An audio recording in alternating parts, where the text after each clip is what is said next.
There it is. Okay, we can go to the first slide.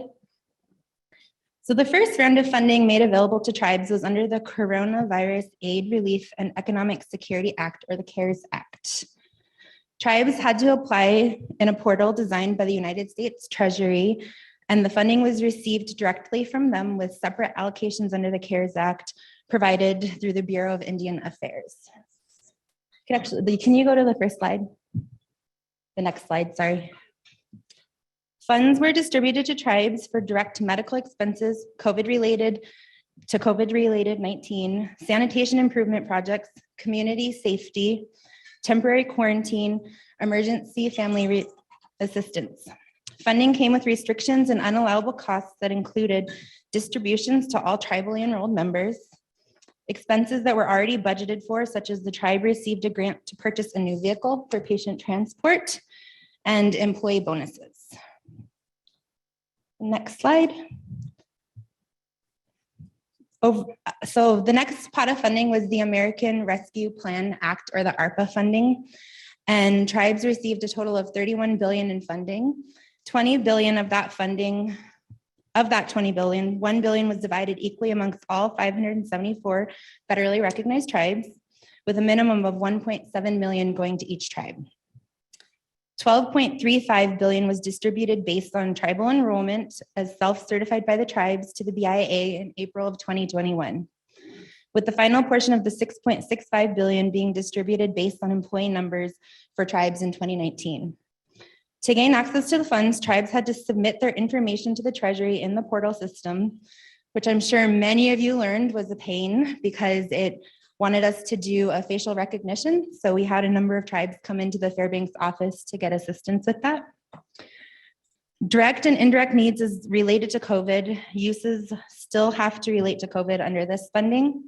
Negative economic impact assistance or cash payments to tribal members via an application process.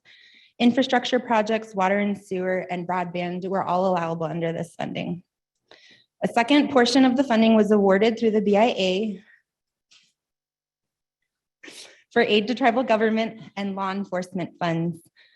So if you have questions on these two pots of funding, our self-governance team at TCC are kind of the experts on it. So definitely reach out to your coordinators if you have questions on how to access your funds. There are a number of tribes that do have BIA funding at TCC through both the CARES and ARPA.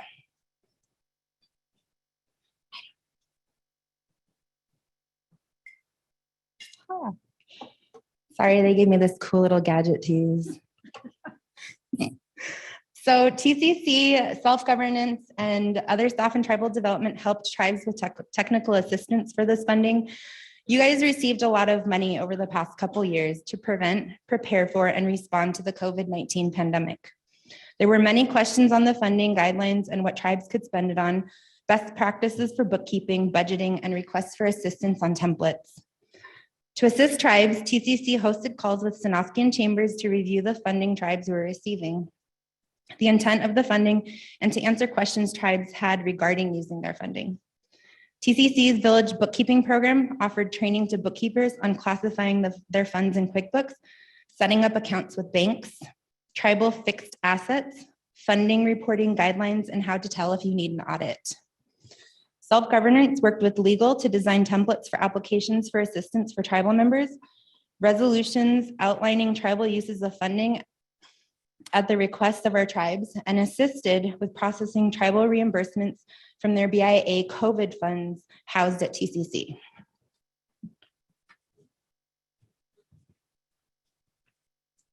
Tribal councils work to set their tribal priorities to prevent, prepare for, and respond. Some of the projects they completed included economic assistance payments to households via an application process outlining eligibility, providing supplies to tribal members who are in quarantine, purchasing vehicles for the clinic, which allowed for COVID tests to be delivered to the airport, as well as to transport COVID positive patients to the airport. Building of quarantine cabins to reduce exposure to COVID-19 when people returned from high exposure areas. Making repairs to the local washateria, which for many of our tribes is the only source of running water. Assist with COVID patrols, where patrolmen checked airlines for authorized travelers, coming into our communities, which included road checkpoints and along our riverbanks, which was kind of interesting because I think we were some of the only tribes to do that. Tribes have done a number of awesome things with their COVID funds, and we have the opportunity to hear from 2 of our tribes, a presentation on food security and child care assistance during COVID. Our first panelist is Katrina John from Northway. She is married to John Jr. with 2 children, Ebony Moore. She is the daughter of Carolyn Dillard and the granddaughter of Eldred and Verna Paul. Katrina was the COVID coordinator in Northway during the first year of COVID. She works for the Northway Village Council's Social Services. Along with her will be William Chai Albert, who's also from Northway. He is an Upper Tanana Athabascan. Chai is married to Amber Lauren Albert, and together they are the proud parents of 7 beautiful children, 4 girls, and ages 14 to 1. I want you to read the whole thing because it didn't print the show. Okay.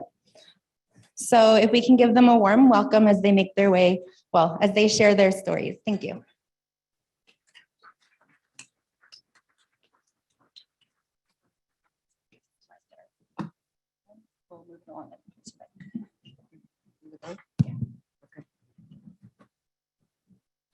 Good morning, I'm Katrina. Last 2 years has been hectic with COVID, and we worked our way through. At the first start, we were making weekly calls to our elders. We have 64 total elders, plus our members we would call and check on each week. We would conduct home visits when needed on the other members of our village. Sorry, I'm totally nervous. At the first 6 months, we delivered big packages of food once a month.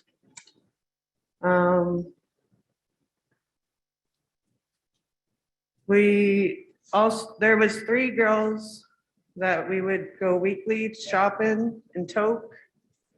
We would just grab their cards or whatever and just go to Toke for the day and shop for them. We would also provide medical transportation when needed.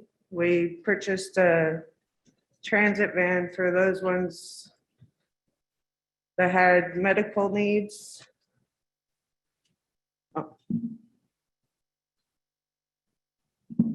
Within the last 2 years, we had built 6 quarantine houses. 4 of them are fully furnished right now. We still have 2 waiting to be furnished. We also rented 2 homes in Northway from our community members, remodeled them and updated them to meet our needs. And right now we're working on water and sewer needs for the ones that have no running water. We also purchased a water and sewer truck, which is in the process of being shipped up here right now. And this is a picture of inside of one of our homes.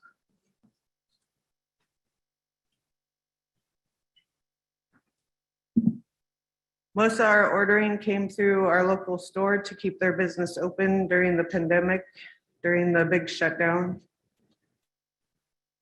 And our weekly shopping was done in 3 Bears. That's an hour away, and it was the closest main shopping area. We bumped up our water delivery to 3 times a week and our sewer dump 2 times a week. And we also allocated 2 days a week for laundry for the quarantined.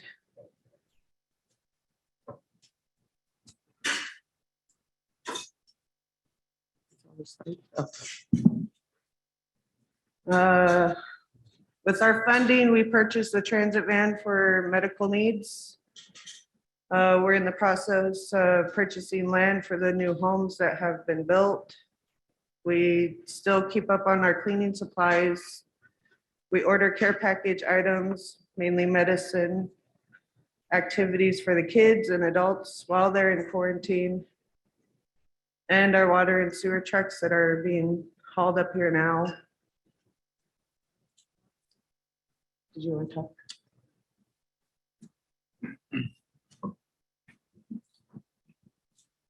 Yeah, as we all know, when this pandemic first happened, many of our communities pretty much all of our communities put up a health and safety checkpoint for individuals returning from an urban area, Fairbanks, Anchorage, wherever it might be.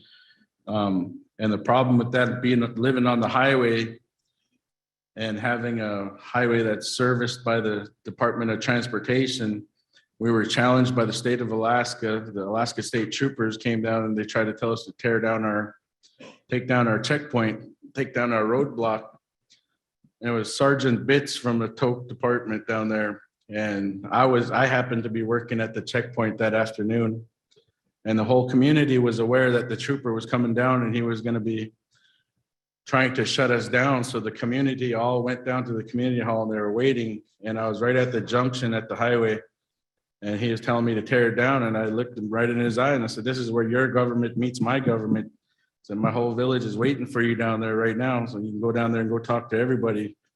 We put up that health and safety checkpoint for a reason, to protect our tribal members and try to keep out this unknown virus that, everybody was dealing with at the time. And it was absurd that the state of Alaska was trying to challenge us in protecting. But one thing that we had in our back pocket was even though it was a state maintained road, down that road, we had native allotments, and it is within all of our rights to protect those properties and those beneficiaries within that. So we exercised our sovereignty and we flexed our sovereign rights and our muscles to the state of Alaska, and they didn't come back and they didn't try to take it down anymore. They recognized the sovereignty and they backed off from there. I want to like to give a round of applause to Katrina here.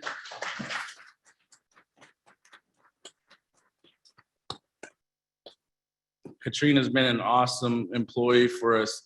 As every single one of our communities, we have, our employees are already dealing with their job when COVID hit, but then we compiled a whole bunch of extra on top of them on their workload already by putting all this COVID on them. And she's done an outstanding job by picking up this workload. We have hired other tribal members as well to help assist, going out to elders' homes, cleaning, cutting firewood. We even went as far as to one of our elders, his Toyo stove broke down this winter at 60 below. We had one right there in our conics. We went and put it in that very next day to make sure that he had heat inside of his home. When we're talking about being innovative for this, this is one of the subjects that we've just recently been discussing is what is a big change that we could make for our community, a healthy change for our community? How, being that we utilize some of this funding already, and we know that it's already spoken for, we still have a big pot of funding. As you know, all of you tribes out here, with this CARES and ARPA funding, your bank account just inflated dramatically. And in doing so, we're able to meet the needs, many of the needs within our communities and the infrastructure, whether it be housing, water and sewer. When we had a big outbreak in Northway of COVID, we paid for laundry services for the month of November, December, and January, I believe, because some of our homes don't have running water in there, but we want to make sure, everybody had the opportunity to get to the wash house and clean their laundry, take a shower, do what they needed to do to try to, as we all understood, wash your hands, clean your clothes, as often as you can. And it's hard in the village, But Katrina and her staff, they did an amazing job for us, for our community, for our tribal members, for our elders, and even our non-beneficiaries alike. They were very grateful, and us putting up that checkpoint. As you know, you're not going to please everybody as tribal leaders. We're definitely had a few people that went against their grain. That, "Oh, you're infringing on my rights. I'm an American. You can't tell me I can't come back," or anything like that. Well, which we were not doing. We were just simply asking that they quarantine. And knowing that we had no places to put them, we started off with renting a few homes, and then we purchased homes and we had them put up. And we're continuing to move forward. But let me back up a little bit. Like I said, another way we're talking about being innovative is we recently had discussions of putting a public swimming pool, public water park within our community. There's 150 miles north of us in Toke and 150 miles south of us in Beaver Creek. And I think it'll be a big positive impact within our community. Our children don't have to swim in the stagnant water in the lakes at the pull off and go swimming, come out with swimmer's itch. Even though they come out with swimmer's itch, they just want to go swimming no matter what, right? So we're going to try to meet that needs and put them, hopefully be able to put a public swimming pool. But again, thank you all very much. I know every single one of us have our own ways that we're spending our money and our own unique ways to suffice our own individual communities. And this is just some of the ways that we were able to help meet the needs of our tribal members in Northway. Thank you.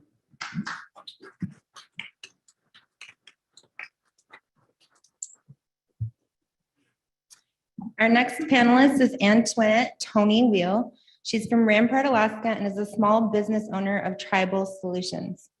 Currently, she is under contract with the Circle Tribe as a grants administrator. She's been working with Circle for a little over 2 years and with staff, has made several accomplishments for the tribe and community. And she's on virtually.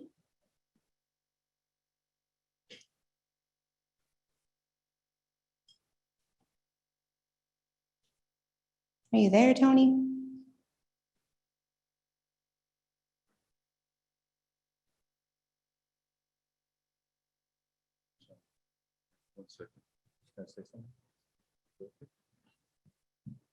All right, 1 second. I forgot to say hello to my kids back home, Quentin, Isis, Scarlett, Chai, Karen, Hazel, and KC.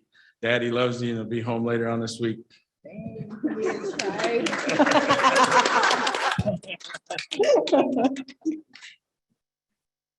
Is she on, Sonia?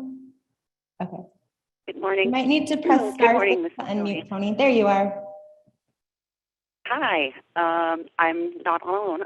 Jessica Fields is also on. She's the tribal administrator here in Circle, and we work very closely together on all of the accomplishments we've made here. I guess I'll follow the slides. Like Shawna said, I'm from Rampart, Alaska. I've been up here in Circle for 2 years since COVID hit. I had decided to move my family out of Fairbanks because my son has underlying conditions. He suffers from asthma. It's funny because he got COVID and only had a runny nose, and it pretty much took me out for about 10 days. It was a wonderful decision to move here. The people in Circle are amazing people. They welcome me and my family like their own. We've had nothing but great experiences here. We've done some really awesome things with our ARPA funding, our CARES Act funding. First off, when it hit, Jessica and I and some of the other staff shopped for the entire community. We're also a highway community.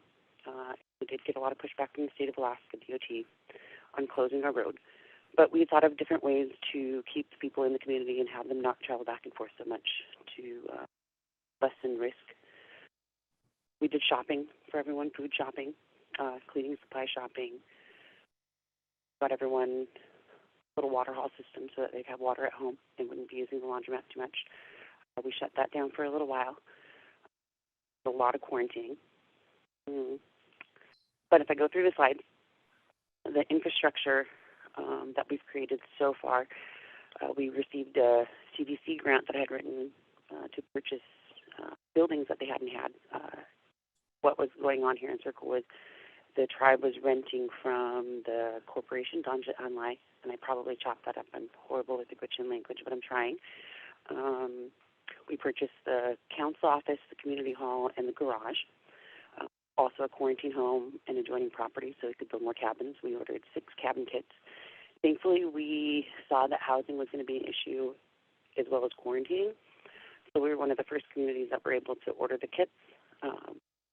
We didn't have to wait too long for the materials.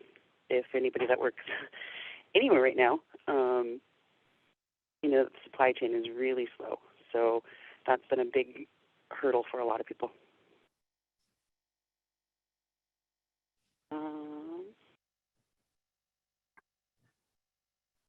Another thing that we did, we've been able to purchase a lot of equipment that helps with our quarantine housing projects.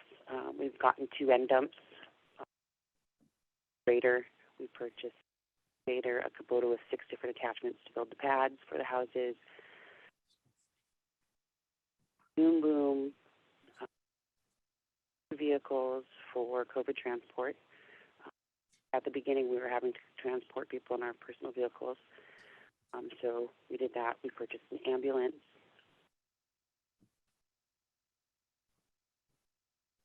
I can't even list all of the things that we purchased. We purchased a lot of equipment that are helping with our infrastructure projects just to make Circle a more secure place.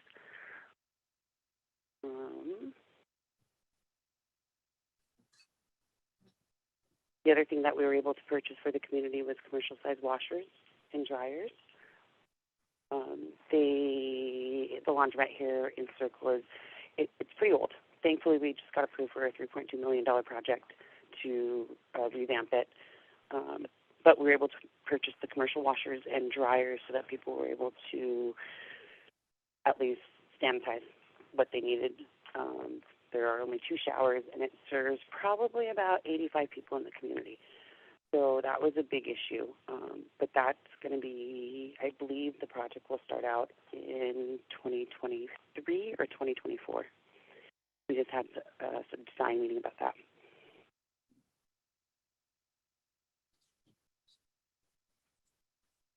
The other things that we've done for tribal member assistance is we bought tanks and stands for Toyos. We bought Toyo stoves, wood stoves, heating oil for all of the community, food, wood, cleaning supplies. We did utility payments, and then we did also emergency assistance payments, direct cash payments to tribal members. And then because the CARES Act fund was based on community size, we used our unrestricted funds from TCC to help out tribal members that no longer live in the community but needed assistance. We had a lot of tribal members that lived outside of the community that had a lot of negative impacts due to COVID. For instance, we had a lot of tribal members that worked on the North Slope that got laid off because that pretty much shut down up there. And with the CARES Act and ARPA funds, we've been able to create a lot of new positions here in the community. We had the road security. We also had troubles with that, getting people to stay in and out. Same problem that Northway had, so I'm glad that they addressed that. Got some labor and construction positions, which are still going. We've got 3 cabin kits that are almost complete now, and we'll have 3 more going up this summer, and those will serve as quarantine housing. And later on, we'll address the homeless issue or the overcrowding issue here in the community. We were able to participate in the sanitation workers and expediter positions that were under a grant through TCC. And we also have a COVID-19 office assistant who is doing an amazing job, and that would be Nina Hicks. She moved up here from Florida. She's a tribal member about a year and a half, 2 years ago, and she's doing amazing in the office. Additional funding that we have received was the CDC grant, which I mentioned earlier, which purchased our infrastructure, our housing. We received the Noaa Fisheries grant. That was a grant that was brand new to Noaa. As far as we know, we're the only community in the TCC region that received that grant, which is very frustrating to me because 5 minutes to write, it's just a letter. And I had hoped to see a lot of the communities in our region benefit from that grant. Some other funding that we've received is obviously the direct funding from TCC. We use that to purchase food for households. The Housing Assistance Fund under ARPA. We are working on the capital improvement projects for ARPA, and then we had some direct funding from TCC. And some other things that we're doing here is we got an ICDBG CARES grant, and we're fixing up the old lodge to be a coronavirus response center. It's also going to house some tribal programs, the elder nutrition area. We're going to have a teen center for the youth in the community.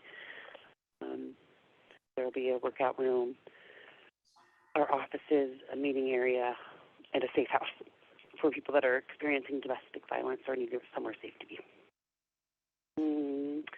I don't think I did everything that we've done here in Circle because we've done quite a bit. Between me and Jessica, we get quite a lot done in a very small amount of time. I wish I could be there with you all, but I also am trying to not travel as much because of the uptick in Corona.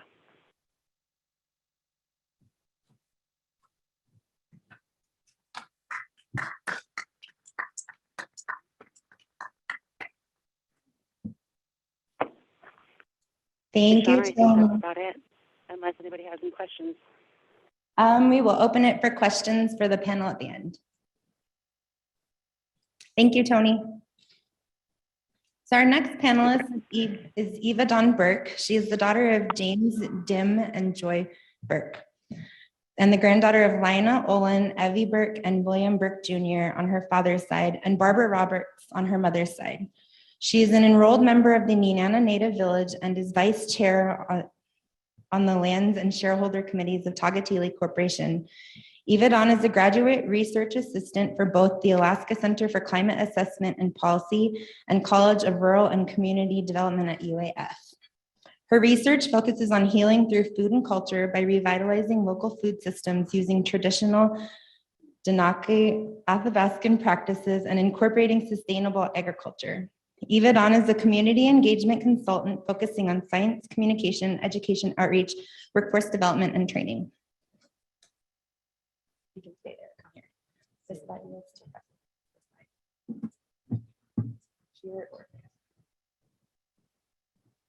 Okay, well, I want to stand up. So good morning, everybody. Dan Nazoon. That was a great introduction, so thank you. In Nenana, we did things a little bit differently. We had funding in place for fish camp. We do a fish camp in our community every summer.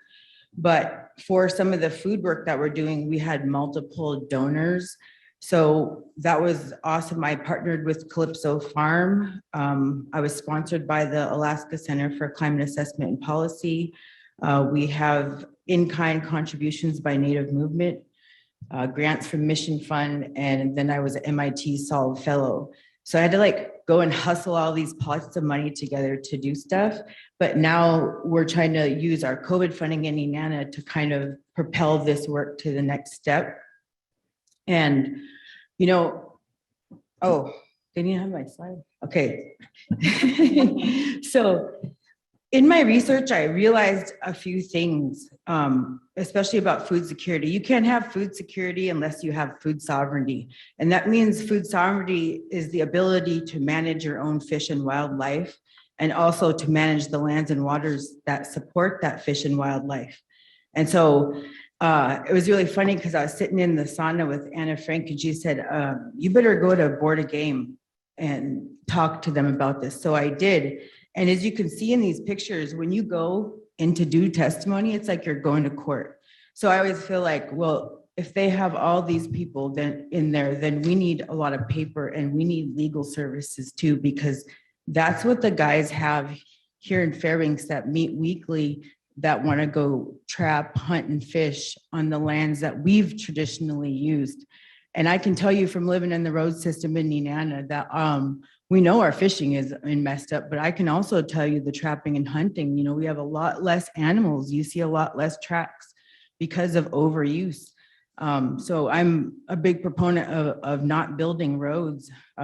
So another thing that's going on in Nenana is they have a big agriculture land sale. They have proposed to build a road from Nenana River west to Kantishna River, and they're trying to introduce bison into the Minto Flats, and they is the state of Alaska.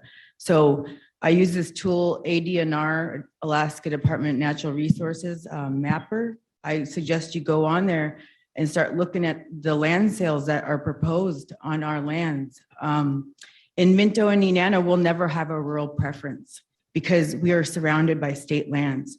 So it is really critical that we look at other ways to strengthen our food systems. I'm really happy to see that TCC, the Hunting, Fishing, Gathering Task Force, that's who I ran into at that Board of Game meeting and have been building relationships with ever since. And we can't just focus on the advocacy part. We also have to focus on stewardship. And what's really cool about that is right now under the administration, Biden administration, there are executive and secretarial orders that have went out to the executive heads of the departments and agencies of the federal system. And these executive orders, one is in January of 2021, is for tribal consultation, strengthening nation-to-nation relations. Another is elevating indigenous knowledge or traditional ecological knowledge into federal scientific and policy processes. So we really need to hold the federal government accountable for these executive orders. And then another thing that was really cool is this secretarial order number 3403. And this is the Tribal Homelands Initiative. And this was done by the USDA, Department of Agriculture, and the Department of Interior to take action to strengthen tribal co-stewardship of public lands and waters. What that means is that tribes will become stewards of lands that might exist in national parks or wild refuges. So now we need to hold them accountable for this co-stewardship.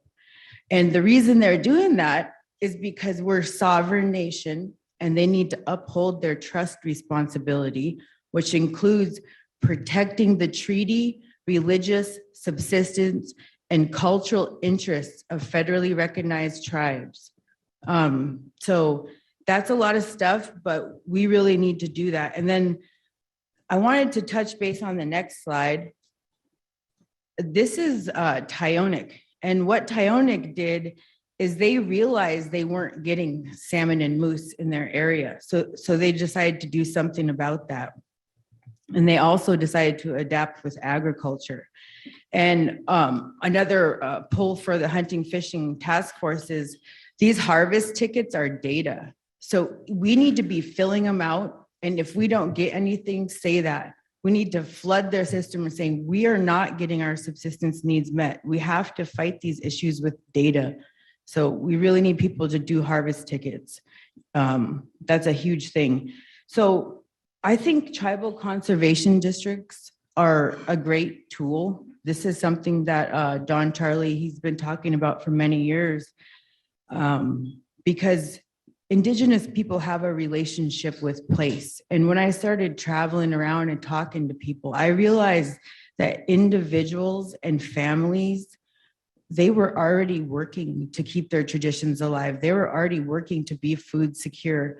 And that means if one family hunts and fishes every year, if one family plants a garden every year, that community is a little more food secure, right? So how do we start doing it individually, but as a community? And, you know, it's really cool what Tyonek did is because the boundary in that picture on the right side, that's a game management unit, fish and game management unit. And so they did this to begin to form partnerships with the surrounding landowners, the states and the feds. And they did that to steward the lands and do projects like habitat restoration, enhancement, and conservation. People are, you know, growing willows for moose browse. People are doing pike removal to protect salmon habitat. And it's also, conservation districts are a way to pursue funds for agriculture. You can engage in research with university. VP Stern and I are working on a drones project right now. This little thing was in the newsletter about science with tiny drones. We just learned that drones can find salmon habitat. Drones can count moose. So we really need to make use of this tool and educate our young people. So that's a plug for that project. We're doing that in Nenana and Mulatto and Valdez and wanting to expand at some point. But there are drones available for every village if you reach out. And then, you know, co-management is awesome, but really it's a step in a process on a ladder that we're working to climb. And we want to progress to sovereignty and full stewardship, so full management of the fish and wildlife resources.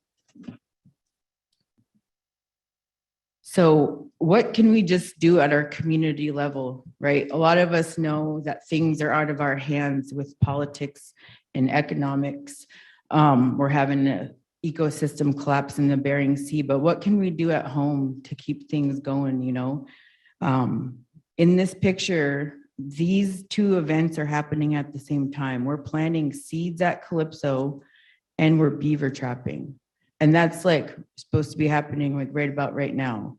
So, you know, we need to understand how agriculture fits into our seasonal calendar of trapping, hunting, and fishing.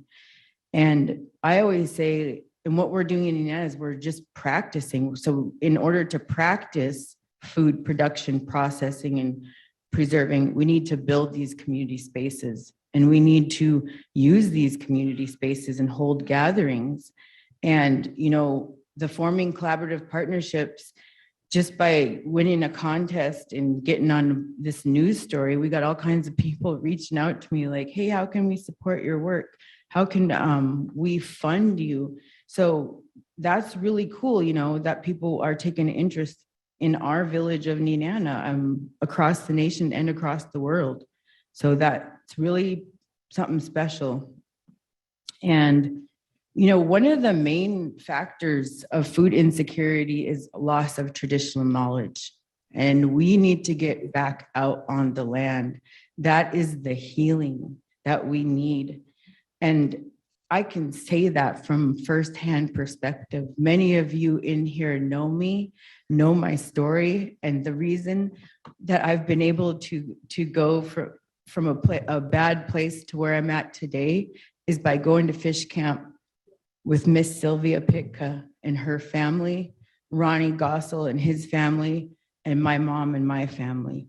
And what we did is we didn't have a dime in our pocket, but we pooled our resources. We went to fish camp and we made fish. And that was special. And I haven't stopped since. So thank you for having us at camp and getting me on the ball. Because man, when the fish started declining, I was like, oh, I'm going into action. But, you know, we also have to think about this. So we have to adapt. Our elders would want us to learn how to adapt. And I see agriculture as a way to start doing that. And we are related to Navajo people down south, and they call us the Navajo, I think it's Nahatlo, which means our relatives up north when all hell breaks loose, which I think we're seeing that. So I love doing these community gatherings because so much comes out of it. I'm just creating these spaces to bring elders and youth together, and then they do the magic, right? And I see ceremony, storytelling, language, art, song, dance, healing. We're healing in there. Like, and not only that, but these kids are learning how to work hard. They're learning how to cooperate. They're living our values. You know, we did it anyways. There was no fish in our river, and I was like, how are we going to get fish? So this man right here, your secretary treasurer, Charlie, right? He's got some connections, and we were able to buy some fish from a commercial buyer. But now that commercial buying direct, it's called a direct sale. We're actually formalizing that now. We've got partners out there in the Bristol Bay who are willing to direct sell us fish. So we're figuring out the logistics and infrastructure to make that happen, like as a way to get fish into this community at an affordable price. As a state, we're just exporting. We're not keeping enough of our fish here, and we need to. The other thing we did was Miss Brookie Woods hooked us up with some ladies from the Alaska Department of Fish and Game Test Fishery in Emonic. And so they donated some kings and chum. So we are very grateful for that.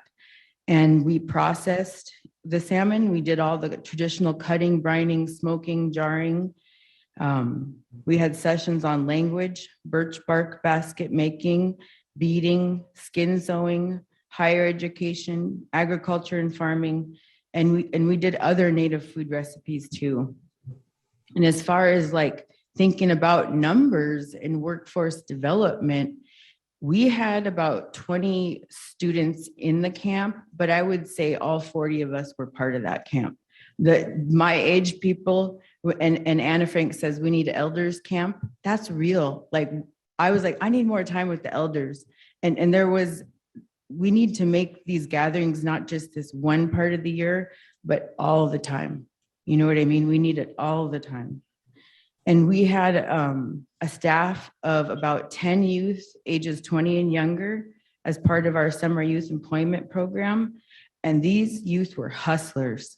They were hardworking hustlers. I was so impressed. And we were also able to hire, 12 local knowledge holders, elders, hunters, fishermen, and cooks.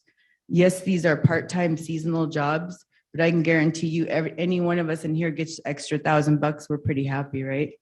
So, and also ceremony, all that fish and everything that we've made, we gave it away to our elders.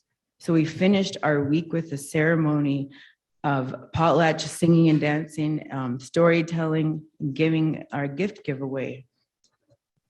And we're also learning how to do traditional plants and medicines.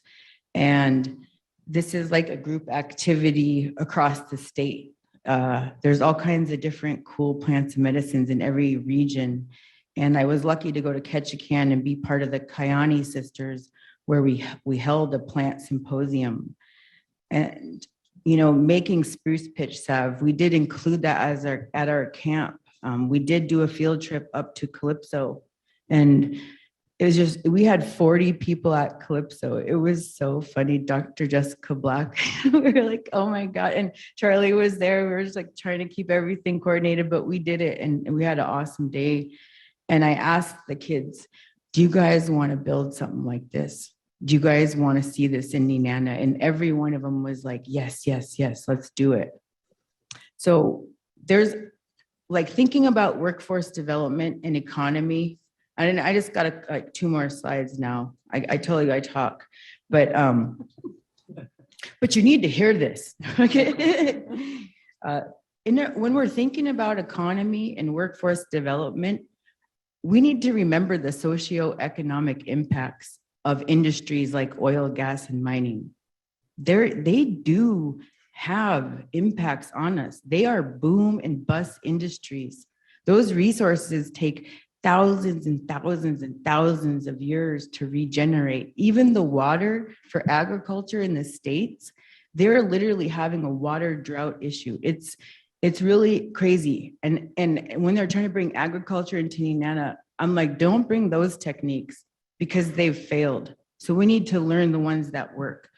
And, that's a regenerative economy, is giving back to the earth, not just take.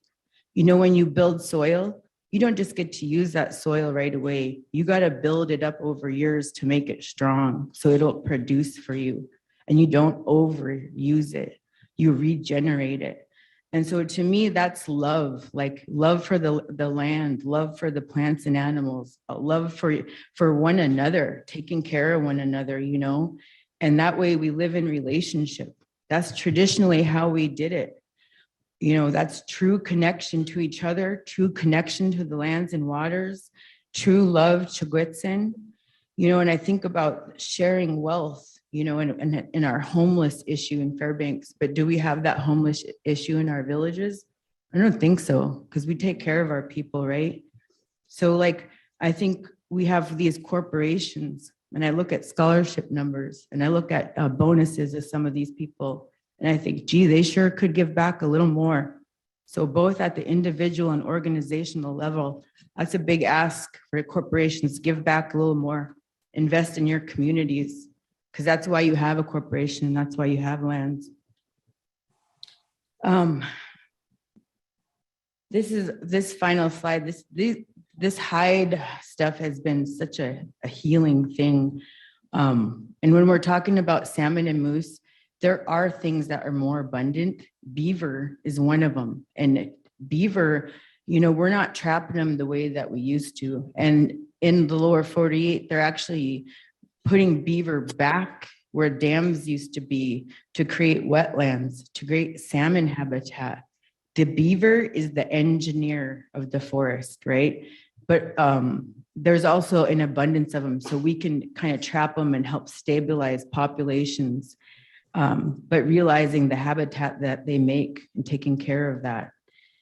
You know, our traditional practice is they kept all of these cycles. We knew how to adjust to the cycles and live in balance. We need to bring that back.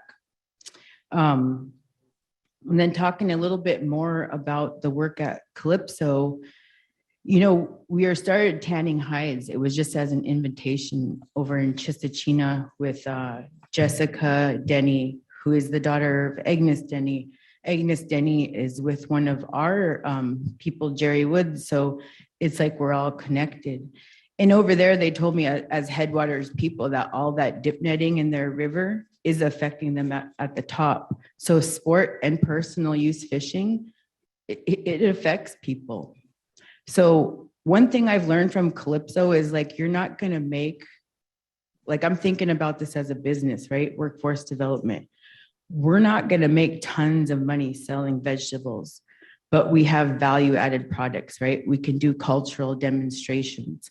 We can take our moose hide and turn it into a product. That's why we're learning how to tan it. You can bead that product. If you ask the young people right now, Indigenous people, their art is trending. So there's a huge market for Indigenous art right now. And in our art, we use every part of the animal, wasting nothing. So we really live by our values when we learn how to do these things ourselves. And I just want to finish with a couple of things, you know, the subsistence, bringing your kids everywhere with you. But there are some jobs, I know we have childcare assistants available that makes things a little bit easier. But when I first brought my kids to fish camp, we didn't have electronics. And I noticed it took 2 weeks for them to detox. And then when they did, we were sitting around the fire, and even the littlest bug was cool to us because that was our entertainment. We didn't have nothing else, but we had each other. It strengthened our relationships as a family, and we needed it because this is intergenerational healing. I'm a traumatized person trying to help traumatized people heal. That's intergenerational healing. Yes, I asked for some coffee and I haven't received any coffee. Somebody get her coffee. Yes. I'm almost done, promise. So with your kids, my oldest daughter's interned at Calypso. My oldest daughter is now in business school. We've got 3 youth on our team working year round to plan and budget and learn reporting. So not only am I trying to learn how to do this myself, I'm bringing young people along with me. So we're learning together, and that's good. And you know, what can we do as everyday people? Think about your everyday choices. What are you eating? What is your lifestyle? You know, I made a point about like the food systems and the medical industrial complex. They take good and they turn it into bad. You know, our pollock is over at McDonald's in fish fillets. Look it up, it's real. You know, and the wasted food parts, you know, you are what you eat. All that like supplements that we take, if we learned how to use every part of our animals and we learned about our plants and medicines, you wouldn't need a single supplement or vitamin or medication. And this right here, this is the most special part, right? We're in community. We're listening to one another. We're being patient. We love each other. Good stories, good laughing. So this is everyday choices. Everybody chose to camp. We had 100% full participation. Everybody's talking about camp. When camp was ending, people were like, no, we don't want camp to end. So, you know, that's what we want. And then our elders were like, told us, nobody makes camp for us. Nobody brings us to camp. I couldn't believe that. So we have a really elder accessible camp on our river down Tanana. It's right there. You could drive right up to it. And it's really cool because when we were doing our fish, we had our elders say, you're bringing something back that people did here 100 years ago when the mission first came in. And we didn't know that. We didn't know that families gathered in that very, very spot and produced fish together. So that was really, really special. So thanks for the little bit longer time, Shawna. Basi.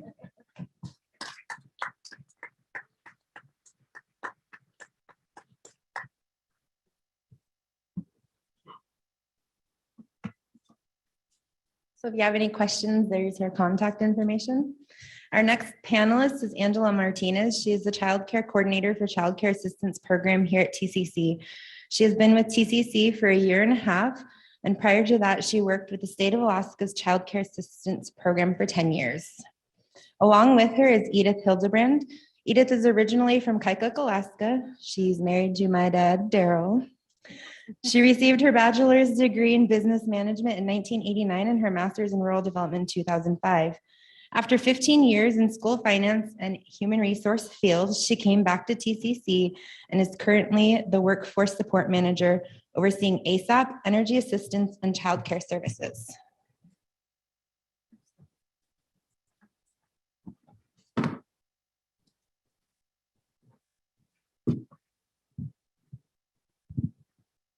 So Shawna introduced me. My name is Edith Hildebrand, and I am the workforce support manager under the Family Support and Services Program. And I have with me Angela Martinez. She's our child care coordinator. I also oversee the energy assistance, which most of you know that person. Her name is Tanya Peter. And TANF ASAP is overseen by Julie Settle. I know we have a short window here, so I'm going to keep this brief.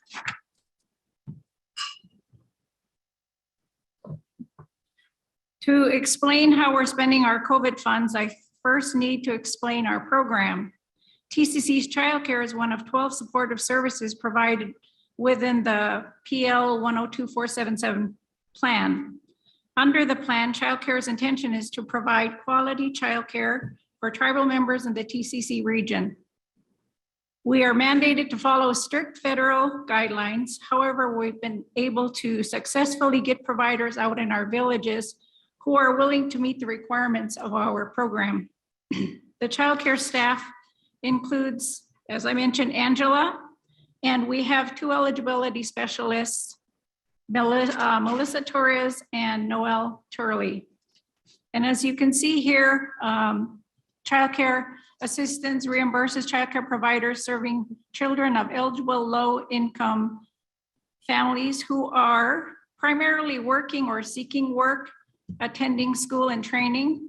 Other things that we funded are participating, we are trying to fund the subsistence activities for rural areas only, and maternity leave, medical leave, unforeseen medical emergencies away from home, and those are on a case-by-case basis. And if there is someone participating in a, I'm not technically savvy, sorry. Oh, Eva's playing with the controls. Sorry about that. So the 2 providers in our rural areas are the relative provider and the tribally approved childcare providers. Both of these are required to meet the federal requirements, strict. They're very strict. One of the biggest challenges we have are background checks. So we've been trying to work around those. And both of those providers can be, they're not state licensed. So we work with our TWDSs in the villages to try to get these, especially the tribally licensed providers, certified so that they can watch our children in rural Alaska. And both of them can have up to 6 children in the home at one time.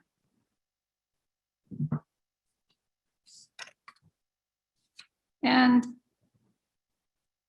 so as mentioned above, the greatest thing about the rural provider is that the children gets to spend quality time with their relatives. Much like most of us sitting in this room here had that opportunity when we were children. The kids in these settings have the opportunity to learn from elders. You may be wondering why subsistence activities for rural region is on this list. In our 477 plan, we encourage and assist recipients to practice traditional lifestyles, subsistence, and other food security efforts to ensure families have healthy foods to support their children.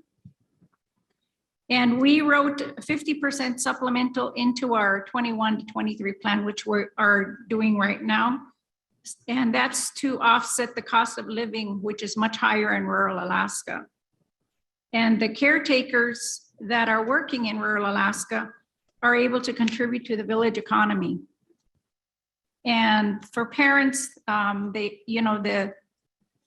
the eligible parents don't have to stress about how they can pay for childcare. They're achieving self-sufficiency, and they are promoting economic circumstances for the children or families. And they know who their children are with. And they know that if it's a grandparent or aunt or uncle, that they are being raised in a traditional, culturally relevant family. And it's an employment opportunity for our childcare providers in rural Alaska. They have that opportunity that may not otherwise be available to them by providing care for these children. They get to be their own bosses.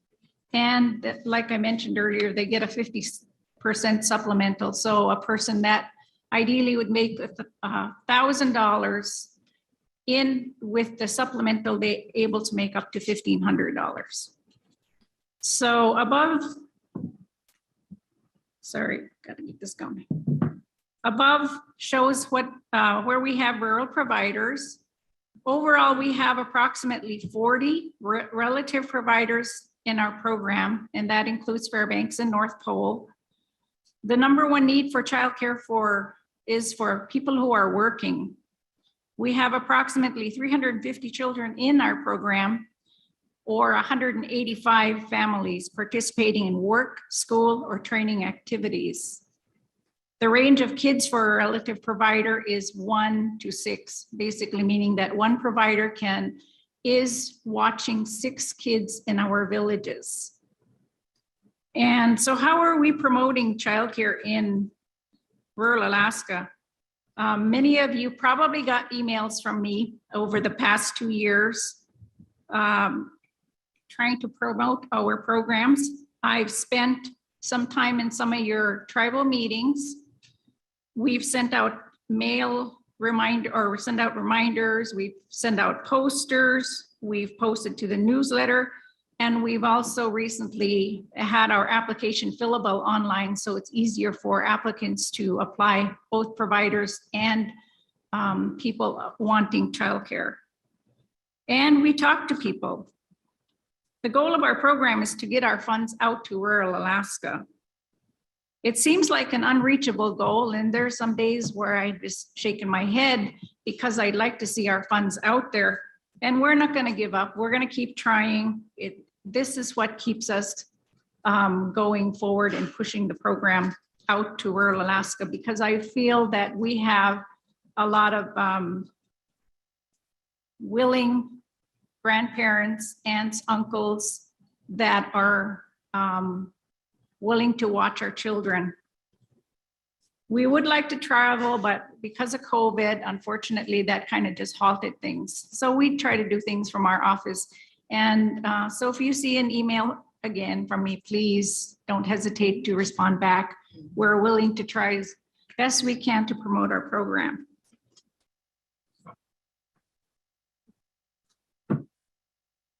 So how have we been spending our COVID monies?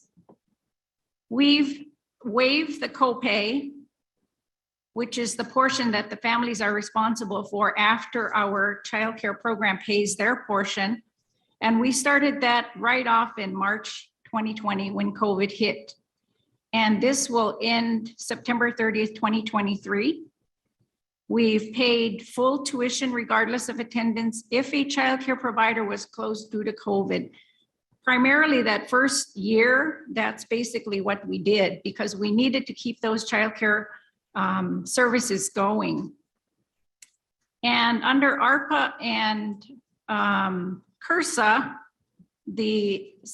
and CARES, we were able to redefine essential workers or the first responders. Those included your sanitation workers, your health aides, food service workers, and childcare providers.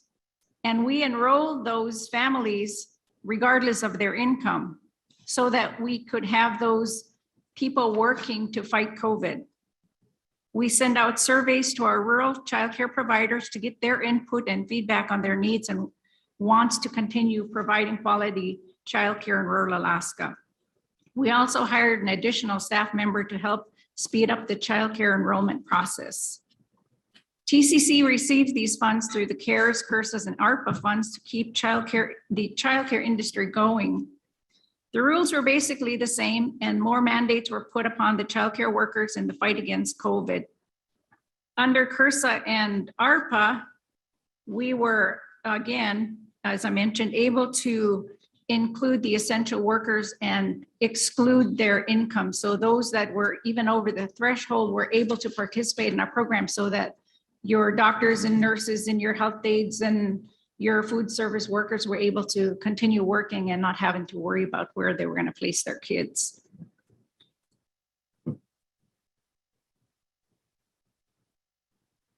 Oh, how do you go backwards? So these are just some of the things that we've purchased with for our childcare providers based on the surveys. PPE kits, cleaning products, learning materials, and to promote food security, we purchased food savers and Arrow Gardens, and we're going to continue trying to push the gardening idea out there so that our kids can learn from their elders on how to garden. Other things are listed here. To meet the health and safety standards, we had the vacuums because we had to keep places clean, air purifiers, smoke and carbon monoxide detectors, fire extinguishers. And so this is just an example of some of the things that we've sent out, the food savers, the PPE kits. We actually developed a little logo last year and started sending some of these kits out to our providers. And these are some of the things that we're considering. We did a survey with our rural providers and asked how we could help them to make a safe place for our kids to keep in quality childcare. Under the COVID funding and considering the health and safety rules that we had to meet, we're able to consider some of the things listed here. And it's just for a limited time only. You know, like I said, the ARPA funds are cutoff date is September 2023. We are also in the process of working on stabilization grants via a strict application process. This would be to our rural and urban providers who meet certain criteria.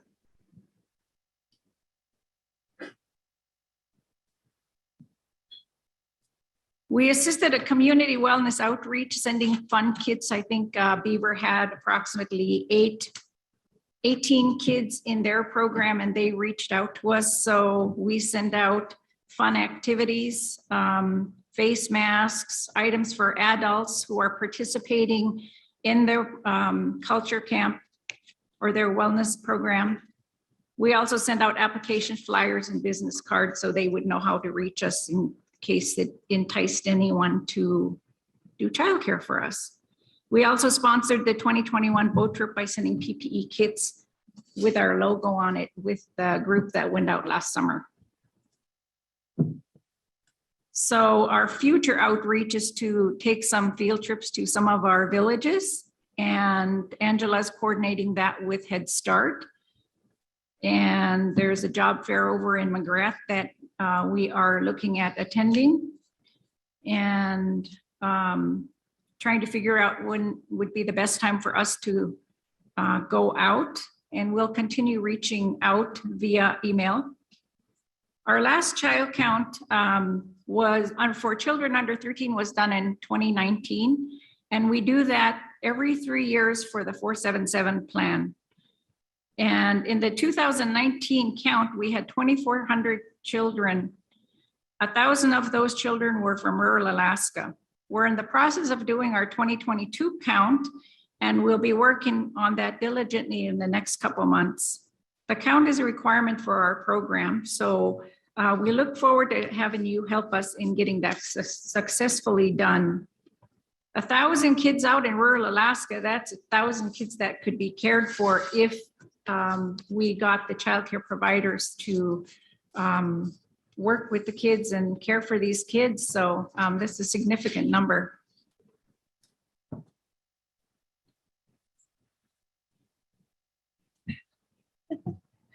And this is just some information on how you can reach us at Tanana Chiefs.